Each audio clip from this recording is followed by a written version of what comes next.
I would not come to your office because imagine this is how you behave. You're supposed to have a document here. I'm here now. So show me the document that you have. Mr. Aaron. When you tell the man, you tell this man that he got copy the document. My lifestyle. I have system. Did I went to the show with you with a meeting, engagement with you, Miss Marshall, and we make agreement. I'm with my lifestyle and everything.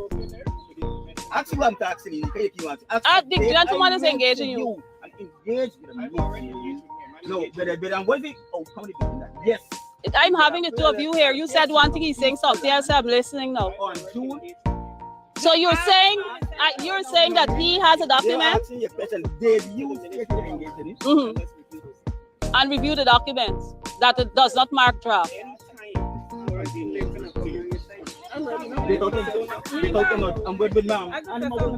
Yeah. Mr. Aaron wasn't I actually want to take care of my legs, stuck on my feet, and what happened. He never engaged with me, but he's come at the house all the time. I don't trust nobody in the ministry. I got come there with police and stuff. You're not black man. You're not Chinese.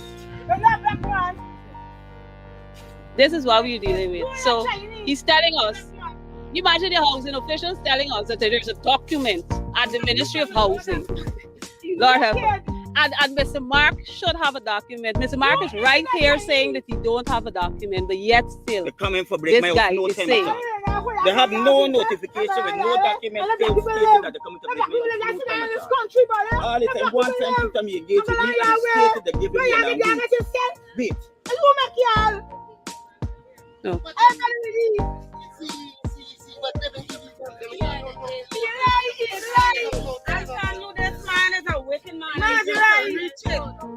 This is the issue.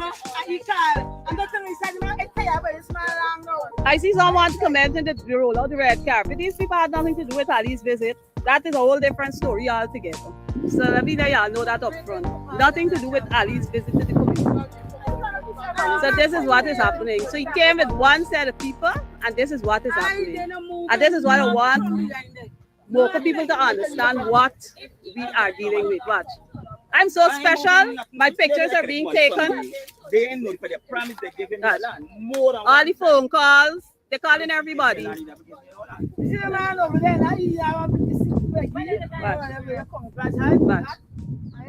All the Spanish, they brought us into Spanish men.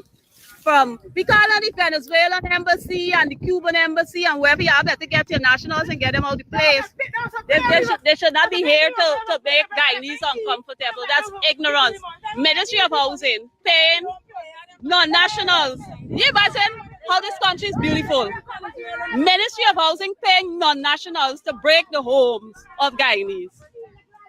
Imagine how beautiful this country is. Watch. Look. This is what's happening. This is what is happening. So,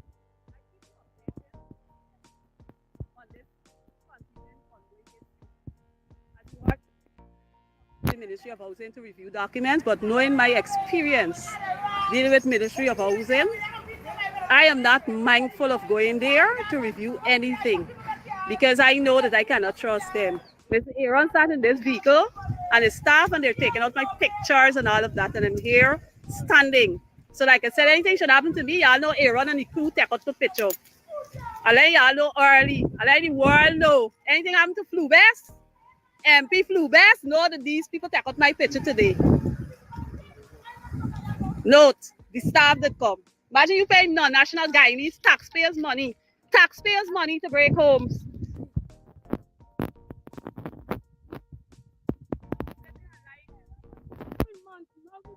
Bring people and police for break. And this my gonna be old thing. This one here, right? This my lady. And this my when he walk, right?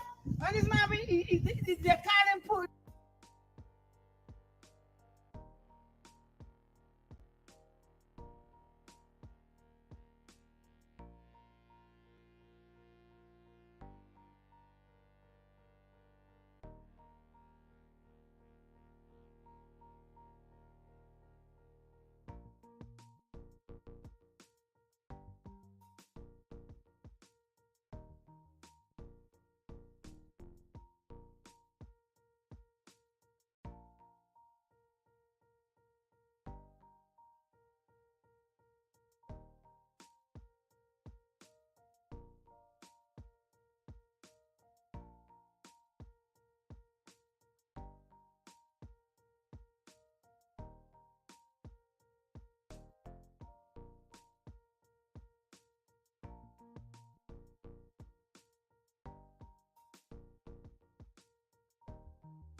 Yep.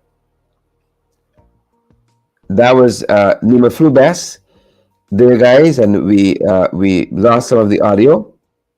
We lost that feed, as a matter of fact. It says the broadcast there is ended. Thanks for joining us, wherever you're joining us from today. I'm going to repeat if you heard me before. We were on the East Bank just yesterday as we discussed the state of the region. I just give you a quick recap. We were on the East Bank yesterday and we were talking with pretty policy investment workers about conditions. We were invited by the workers to have them air their comments and we listened to them. They're pretty aggrieved by what's happening there at pretty policy investments, and also the villagers of Providence and Peters Hall. They were flooded out quite recently and they said no government official has gone to say anything to them. And, you know, the coca was left unattended and was broken down at the time. And the homes were flooded. And they were saying they never got any redress for all the damages they have suffered, all the damages they have endured. And that's just one of the things we're following today, folks. But in particular, we're going to be focusing on Region 10 and what's happening there with regards to... One second, guys.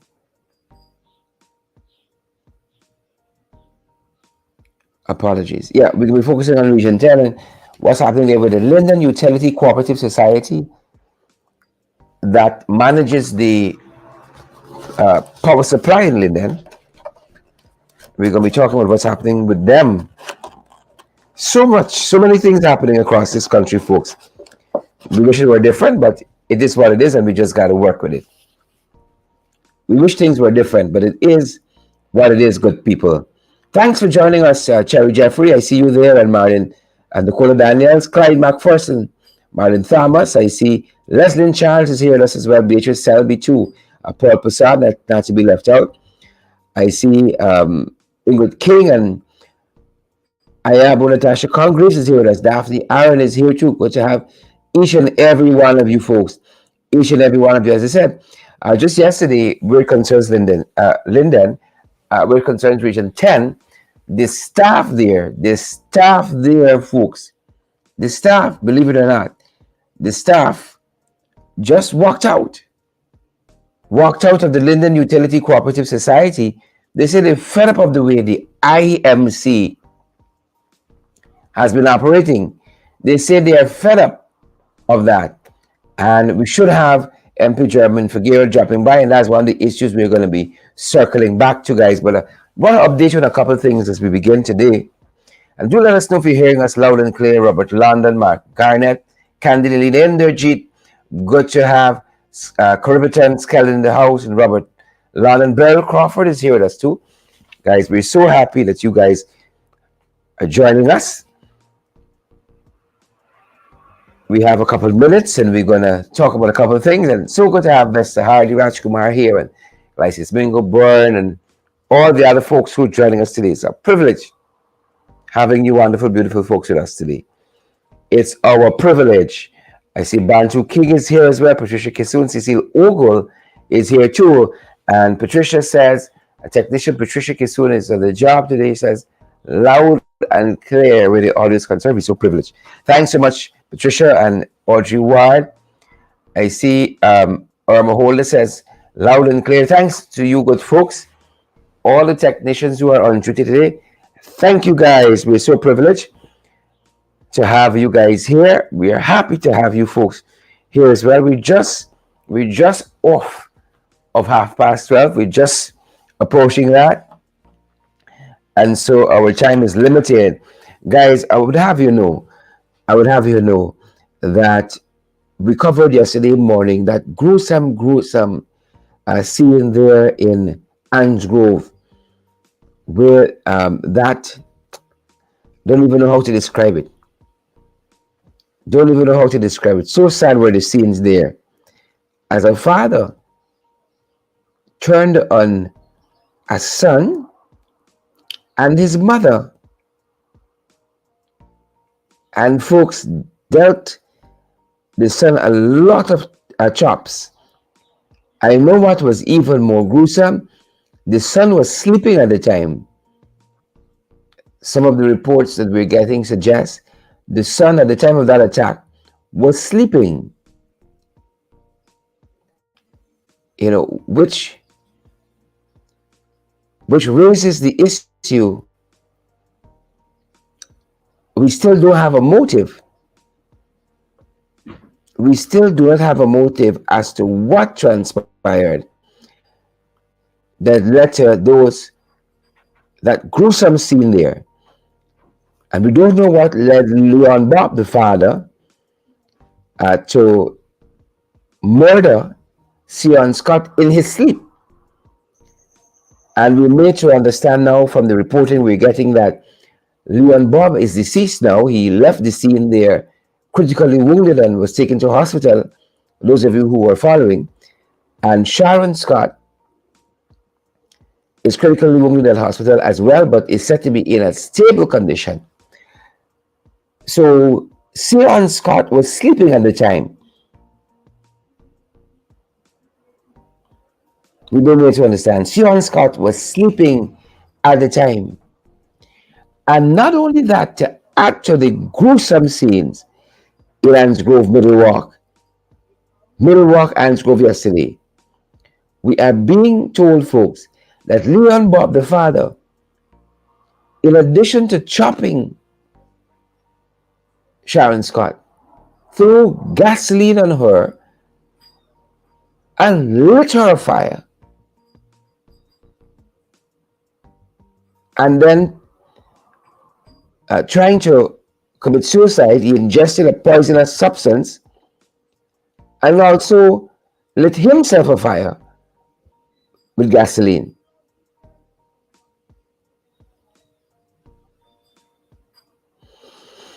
Yep.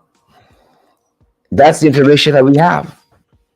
We want to come and give you guys an update. The father, Leon Bob, chopped the son, Sion Bob, to death in his sleep, chopped the mother as well, threw gasoline on her, set her on fire, and cut his own abdomen, and then lit himself on fire with gasoline as well.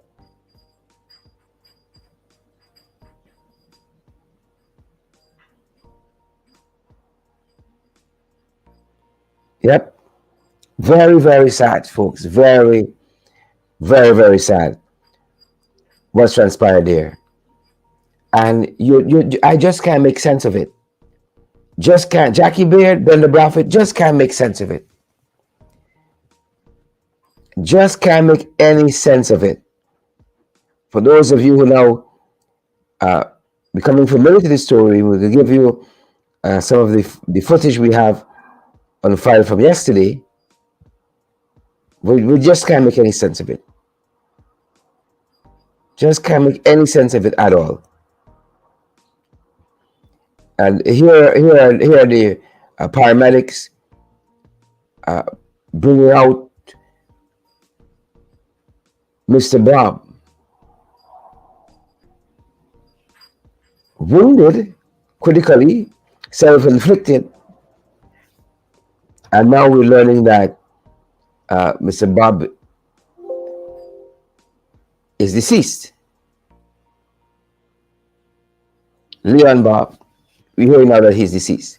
For those of you bringing yourself up to speed, this is the paramedics, as I said, the MTs, bringing out Mr. Bob yesterday to take him to the hospital as he was at the time critically wounded.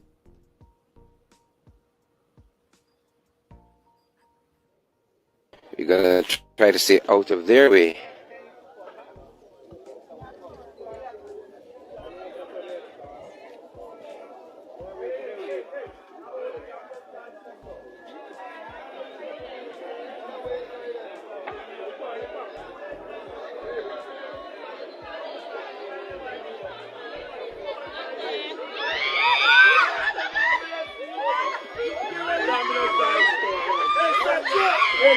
Yeah, we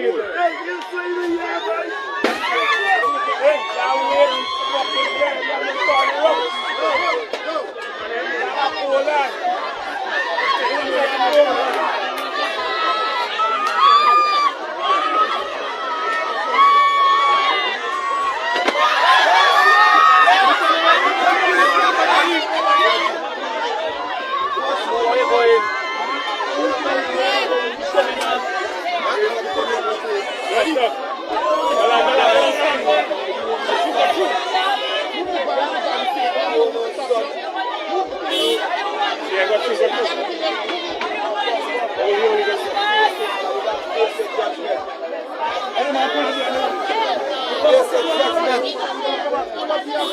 up, pull up. Pull up, beg my country.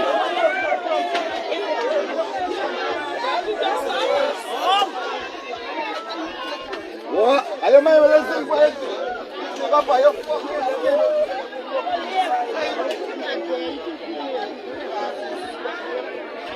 All right, guys, we're going to leave it here now. We're going to leave it here.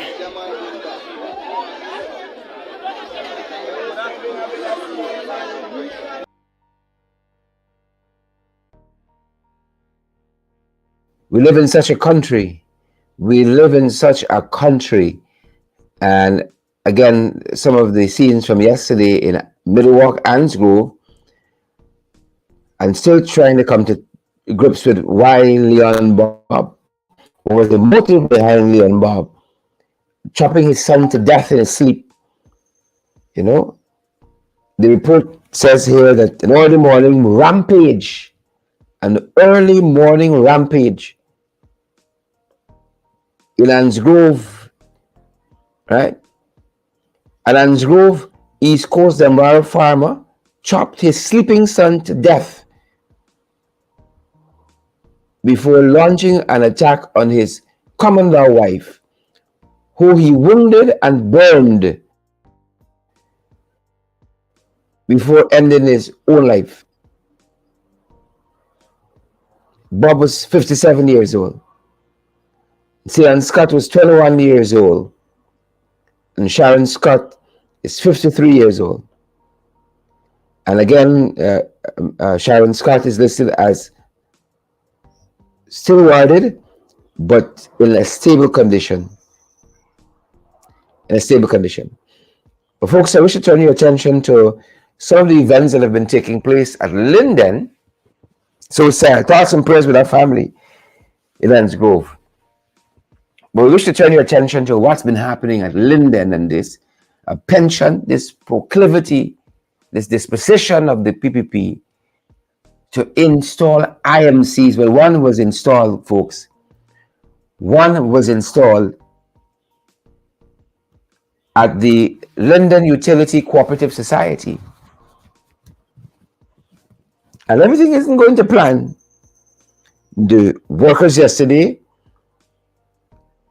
shut down the operation of the utilities company in an effort to draw attention to the gross mismanagement that is operating under that PPP installed IMC.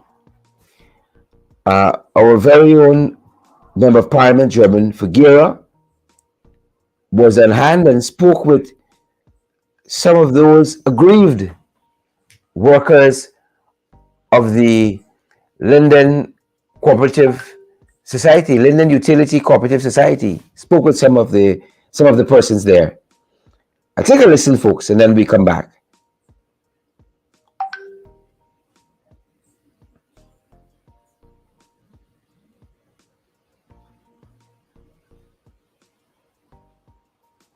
The LUSCSL with Mr. Courtney Andy, which is not supposed to be attached to the IMC. Why?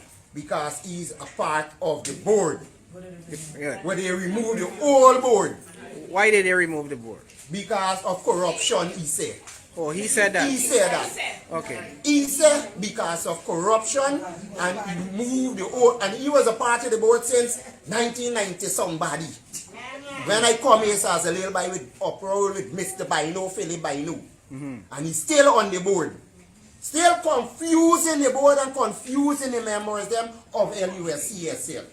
So what is it that you as a staff want with regards to him? You want him to what? He's supposed to come off of the board. You want him off the board? And then we could put a new where the name? No. IMC. Okay, whoever you know it as I is big No, but listen. Yeah. The IMC was first installed because it was rumored that the board wasn't functioning in the manner in which it's supposed to go. And they were given 6 months to put the house of the co-op in order. And we were in opposition to that, because in our view, the board was managing effectively. But based on the fact that they were installing the IMC, we objected to it on the basis that they didn't give a mandate for the IMC, in the sense that an IMC was just to put the house in order. They were not to fire anybody. They were not to raise any emoluments. Nothing of the sort. Just ensure that the records are put in place. So they in preparation, none of the sort. So how will that add on the television every night? So that is why we were in opposition to it. Because the IMC was to get the records of the co-op in order to prepare for elections within a 6 months period. But from my understanding, none of that has happened. An election preparing? I am told that this present installed IMC would have written to the CCDO asking for a further extension to do what was expected for them to do within that 6 months period.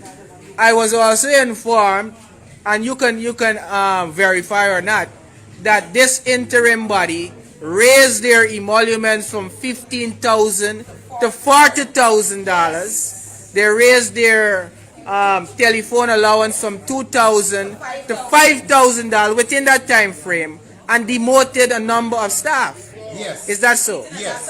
Yes. What's that? Every day they come, they got to get Aymara curry for eat. Where they get this Aymara curry from? Every day they come in to eat breakfast and dinner. They got to get gas in the vehicles. That is unfair. That is unfair. They buy their own gas. They're supposed to be here every day. They're supposed to be here every day. Your board member, when the board member meeting, then you come. How much gas money they receiving?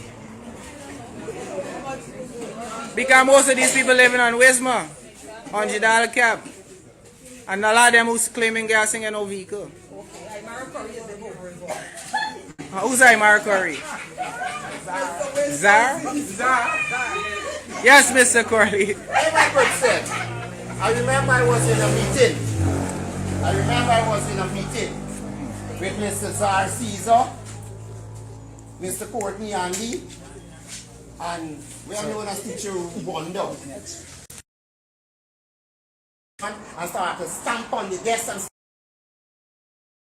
start to go on and go on and go on. Why was he behaving like that? Probably ignorant. Okay, that's possible. So, well, I don't know if he had a problem with me or he had a problem with the board that he installed.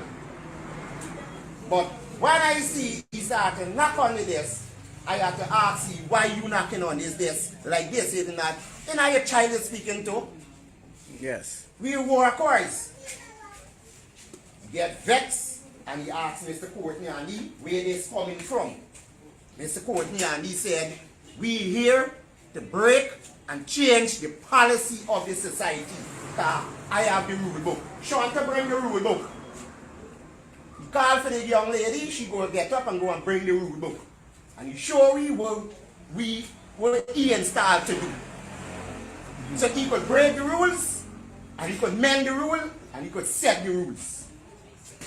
That's what he told all we linesmen in the meeting. That's what the rule book said? I don't know if that's what he said, but that's what he tell me. You think he read the book? I don't think he read the book. Second we do, he's always come for video week when we working. Why you come here now? This is a video in moment. Yes, go ahead. So, we decide to stand down because I know I own it.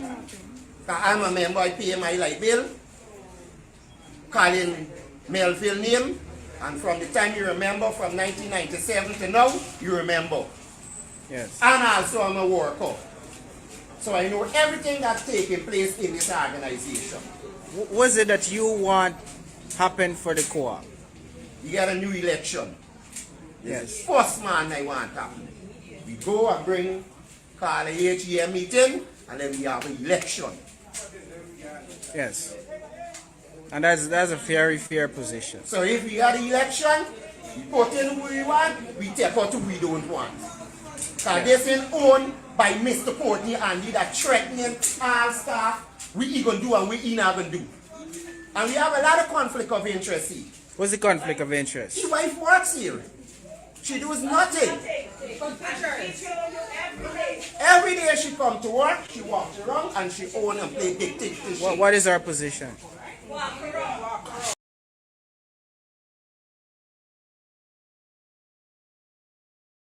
Yep.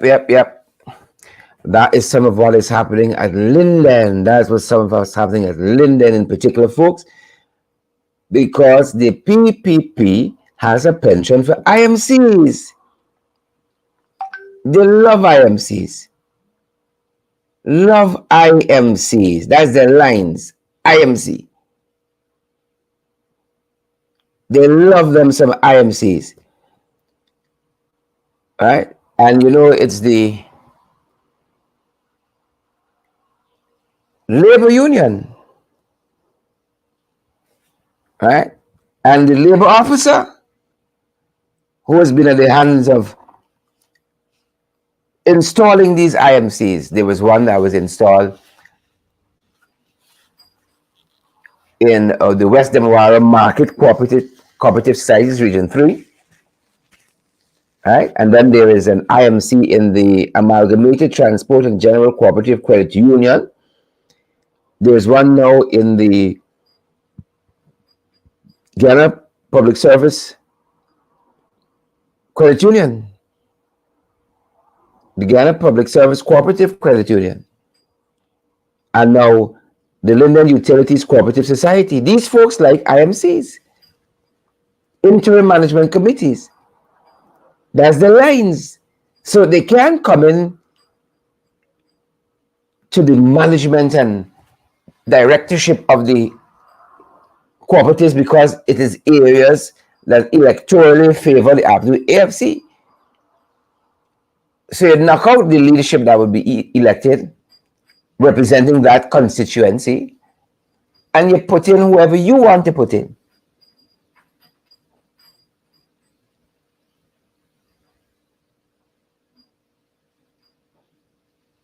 You put in whoever you want to put in.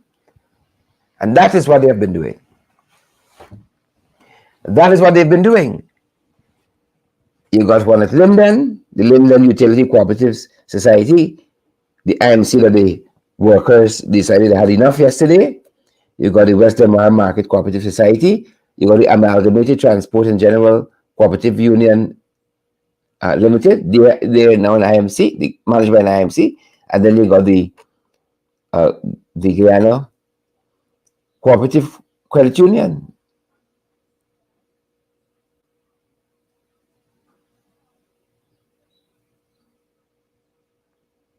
Yep.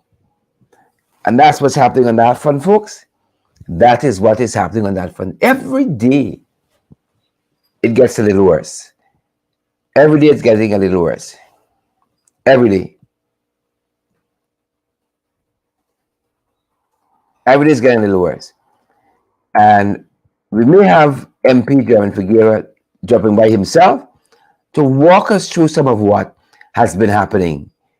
John Talbot, we see you there, and there's Archer, we see Destiny and Destiny, June Griffith, we see out front parts as well.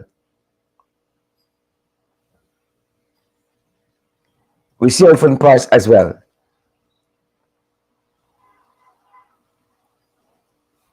Right, and we're trying to get Fugir to come in, MP Fugir to come in.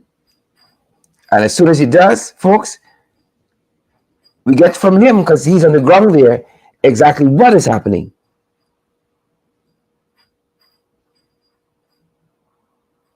Get from him exactly what's happening. Because there's a lot of foolishness with these guys. And he's going to join us in momentarily. He's going to join us momentarily, folks.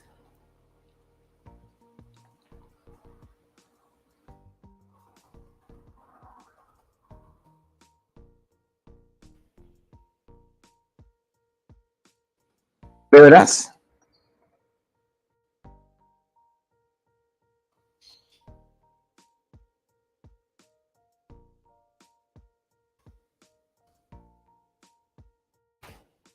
Whole lot of stuff happening, folks. A whole lot of stuff. And this is how they come into these cooperative societies in areas that they have not won electorally. You knock out the elected body and you come in this manner.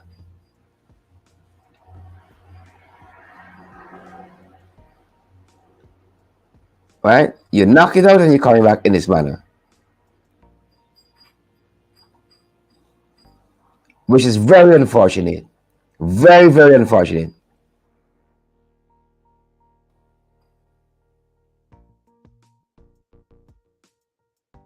Very, very unfortunate, folks.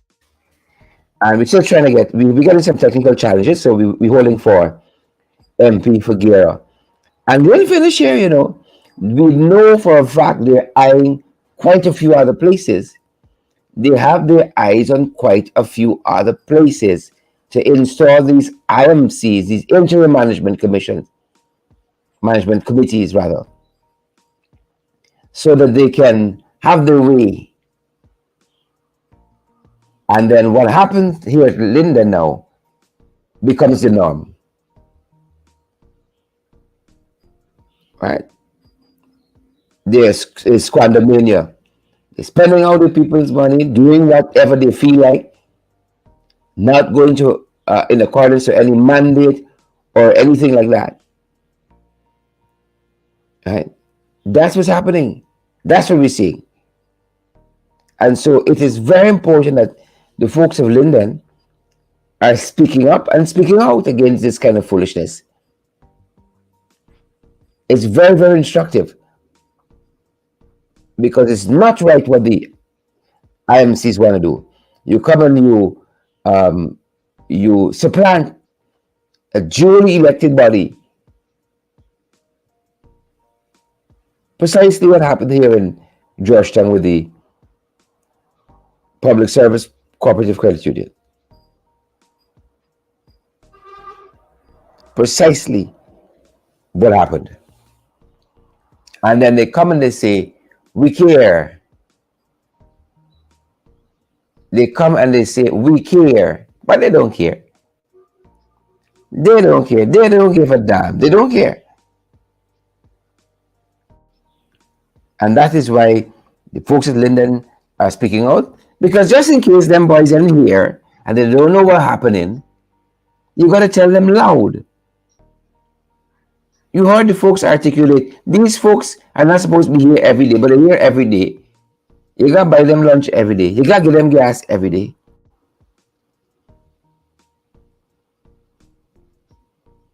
You know? Because you can't get some people an inch. That's precisely what's happening. That's precisely what's happening there. And in the city where they have the IMC, the Public Service Cooperative Credit Union, it seems to be even worse. It seems to be even worse. Things seem to be going backward and not forward. Things seem to be going backward and not forward. And that is tremendously sad. Tremendously, tremendously sad.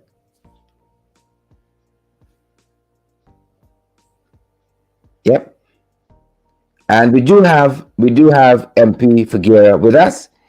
MP, for good afternoon. Yes, brother. How are you doing?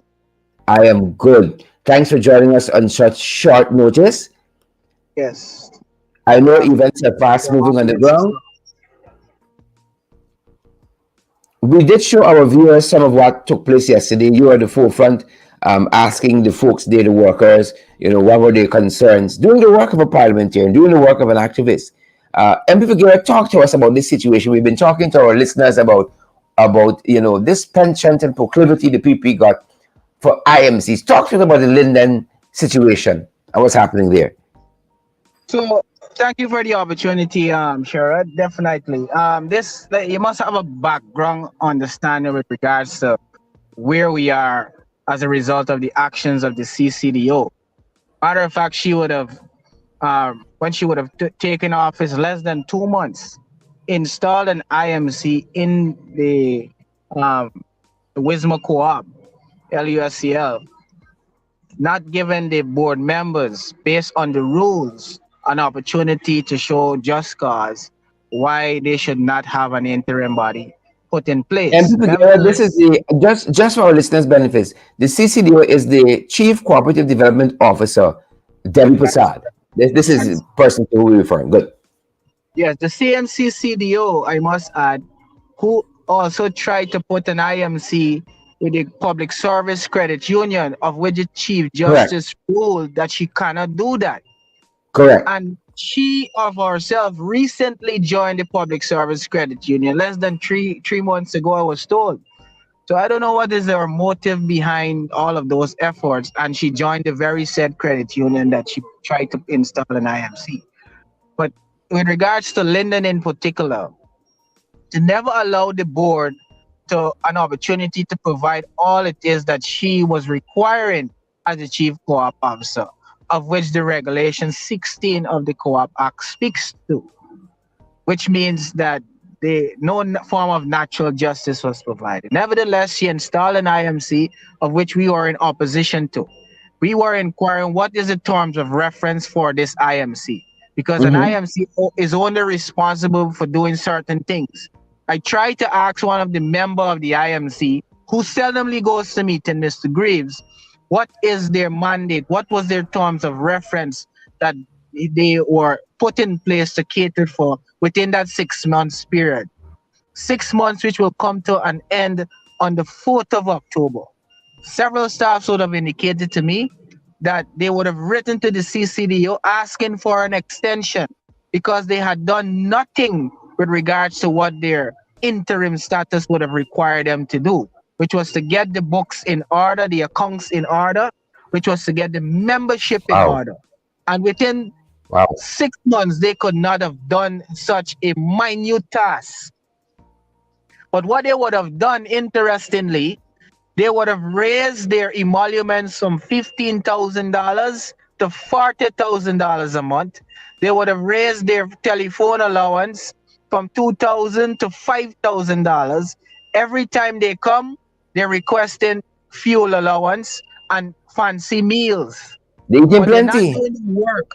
They're not doing the work that was expected of them to do, because the entire membership of the co-op, this co-op is owned by members, and they're demanding for a general members meeting where they can have fresh elections. And that was the mandate of the IMC, to ensure that within this 6 months period, those records are put in place and the members can elect whoever it is that they believe will best serve the interests of the co-op. And these people who are installed are self-serving. They're not about the workers. They're not about the benefit of the co-op coming back on stream and functioning in the manner in which it should be functioning. They are demoting people, advertising for work. This big road project that started there, several of the board members that the members are calling to be vacated out of the IMC met privately with the contractor to negotiate the installation, I'm told, for power. And the general manager and members of the co-op are unaware of this occurrence. So a lot of underhand thing apparently is going on. Yeah. That's what it sounds we like. really need to get, and they're asking for an extension. This is very worrisome. So Which was my other question. Yes. Which was my other question. You said the mandate was to bring the credit union to a state where they can have elections. How close are they to doing that? Because here we are. How close are they to doing it? That's what I'm saying to you, Sharon. They're nowhere close to that minute mandate that was given to them that they could have completed in 2 months. But they were given 6 months. Less than 2 weeks are remaining, because the 4th of October, their 6 months interim status comes to an end. But they would have written to the CCDO asking for an extension. But they are doing things that they weren't even expected to do as an interim body. And this is very concerning to the staff. They would have singled out Mr. Andy, Mr. Zar Caesar as members of the interim body who are very vindictive and targeting selective workers at the co-op who are bent on doing what the co-op rules dictate that they should do. So they want Yeah, to bully yeah. these people to do things outside of what the co-op rules and regulation dictates that they should do. And the people are very much concerned, and they want these people to be removed.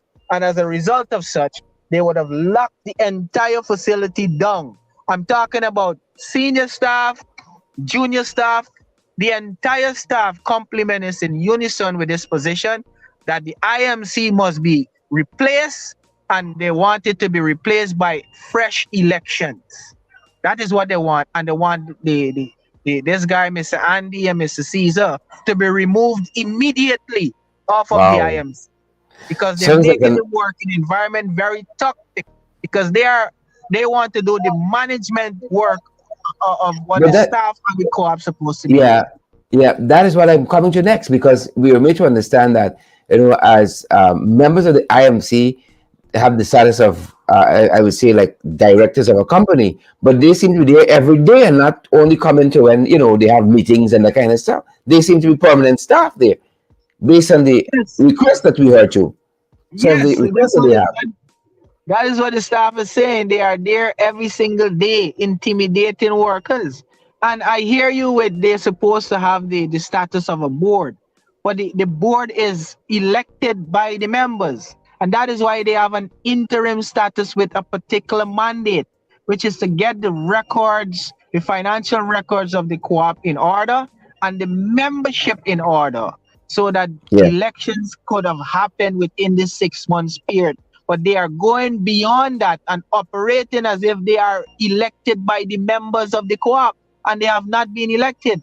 They were forced upon, they were installed by the CCDO, who failed to operate in the manner in which he should have in the first instance. And that is yeah, why this yeah, conundrum is as blossom out of control. yeah, And yeah, this yeah, co-op, your audience must understand, Sharon, provides power and other services to the entire Wisma Shore that has almost 60,000 people and businesses. And now the wow, entire staff is on stand down. So this can have yeah, rippling effect on the entire Wisma Shore population of the community. And this is how important it is that the CCDO must act in the best interest of the members and the staff of this co-op and remove those people immediately. I can't understand how is it that you are given such a simple task to put the financial records in order because you have independent auditors to help as well as the staff to help you and the membership register in order. 6 months the people give you to do and you can't do it within that time frame that you're asking for more time. I don't understand that. hold. MP Fugir, it's very interesting to me what has happened.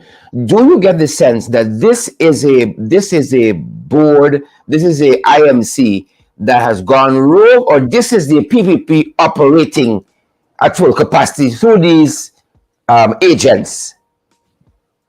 But what I would say that Mr. Andy definitely is a member of the PPP. He has been doing the bidding of the PPP. But I wouldn't categorize the entire makeup of the board as PPP members. Some of these people are non-political, but they are being bullied by Mr. Andy because he's operating as if he was the chairman, the interim chairman, and he's not.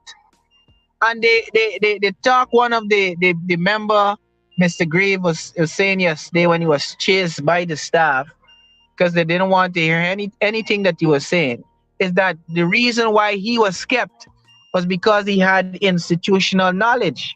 But surprisingly, many other members of the board that were there long before him and even the same length of time he was there, they weren't chosen because they were not PPP members. So this is a dictatorship. This is trying to have total domination and control, but that can't happen in Linden. It can't happen in Region 10, and that is a reality that the PPP must accept, that will never happen in this community because we are resolute and we will fight for our rights. Very, very, very, very strange occurrences here. Very, very strange. But and then not strange at all when you're dealing with the PPP. And you will think that they will be trying to get this better. They will be trying to get this right. They are self-serving, Sherrod. It is not about making the co-op effective and running in a manner in which it should be. Because as soon as they come in, Andy with the lead is domineering role on the IMC, raise their emoluments from 15 to 40,000, raise their telephone allowance from 2,000 to 5,000, and requesting fuel and food every time they want. Well, I can't remember the fish, curry tilapia or some fancy fish that they keep requesting every meeting. Oh, they got a peculiar taste. You know, they want fancy things and so on. My lord, same old PPP we're dealing with. You know, as we wrap up, MP, what are your thoughts to the folks who are listening to us about what's happening here? You know, well, what is happening is that the PPP is trying to have total domination of every strata within the society, and they are plugging in their cronies, their acolytes in various parts and sectors of the country with the hope that will intimidate the people. But listen, we have a budding dictatorship. This is totally an apartheid state that we're seeing emerging in Guyana, and the people must stand up and rise up against this, because this doesn't augur well for Guyana. The chairman had information that the PPP was desirous of firing some of the employees that they would have employed for the $40,000 part-time job, temporary job, whichever name the Minister of Housing, the junior Minister of Housing wanted to say it is. She says not part-time jobs. It's not temporary jobs, it's part-time jobs, whatever that means. But when we had the information, we put it out there, and that is what caused them to backpedal. As a matter of fact, what they would have done, they would have hired some people, didn't give them any contract, and paying them in a brown envelope when they would have come to the end of the month. That's what they're doing. So there's no track record that these people are actually employed with a contract to show same. Because their intent was never to put these people on contract. It's just window dressing. They hire these people to say that they would have hired 800 or whatever the amount is. And in actuality, that is not what they would have hired, because they never gave.